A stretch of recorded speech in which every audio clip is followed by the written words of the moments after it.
morning. It's Wednesday, 30th of November 2016. This is Sylvia Shivamurthy and you're listening to the newspaper reviews on www.athavan.com. Let's now look at the paper highlights from today's newspapers. The top highlight in Daily News says, Karuna Amman remanded.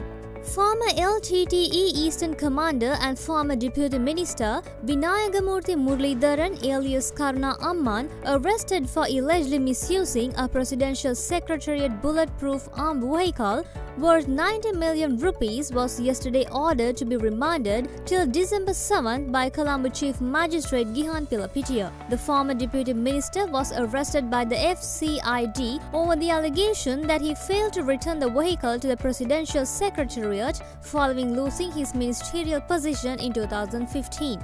There's another highlight which says, action taken against perpetual treasuries, says CB Governor. The central bank has taken unspecified action against perpetual treasuries, a primary dealer in government securities that was involved in controversial deals, Central Bank Governor Dr. Indrajit Kumaraswamy said. The highlight in the middle says, student protest causes traffic congestion. Colombo was jammed with heavy traffic and congestion yesterday as students from the Kelaniya University chose to carry out a protest march from the university to Parliament. Though the police has earlier in the day sought an injunction order to stop the protest, the Colombo Additional Magistrate rejected to issue an injunction to prevent protesters from holding demonstrations near Parliament. Another highlight says, Sujiva wants JSC made answerable to Parliament. The Judicial Services Commission is not responding to the queries of the Committee on Public Petitions, Committee Chairman and International Trade State Minister Sujiva Senasinghe said in Parliament yesterday. Senasinghe, bringing the attention of the Speaker to the matter, pointed out the need to include a clause in the Constitution to make the JSC answerable to Parliament. And the highlight at the bottom says, country's women left in the lurch, says Geeta. Justice has been denied to women in the country so far, Galle District UPFA MP Geeta Kumarasinghe said in Parliament yesterday. Let's now look at the paper highlights from Daily Mirror. The top highlight says, CB takes unspecified actions against perpetual treasuries. There's another highlight which says, police tear gas protesting students. Another highlight says, Sri Lankan sentenced. 3 Sri Lankan men were each sentenced to an year in jail for breaking into a villa in Dubai and stealing valuables worth 1 million dinar while the owners was overseas on holiday, the national UAE reported on Monday. There's another highlight which says, 1 lakh rupees allowance for MPs approved.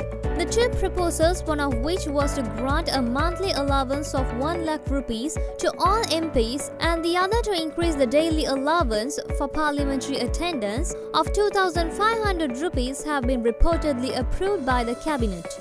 And the highlight at the bottom says, court fixes December 7th to consider Basil's request. The Colombo High Court Judge N.B. Karunathilaka yesterday fixed for December 7 to decide whether court should allow former Minister Basil Rajapaksa to go to America to take treatment for his illness. And now let's move to the paper highlights in Ceylon today. The main highlight says, Karuna remanded. There's another highlight which says, doctors strike today. The Government Medical Officers Association has decided to launch a 24-hour nationwide strike today, commencing at 8 a.m. in the protest against the unjust proposals in the 2017 budget which affect the country's medical and state services. GMOS sources said a decision to this effect was taken at a special Central Committee meeting yesterday. The highlight in the middle says, Castro commemoration on 2nd December. The official commemorative state ceremony to mark the death of Cuban President Fidel Castro will be held on 2nd December under the patronage of President Maithripala Sirisena at the President's house in Colombo, sources said.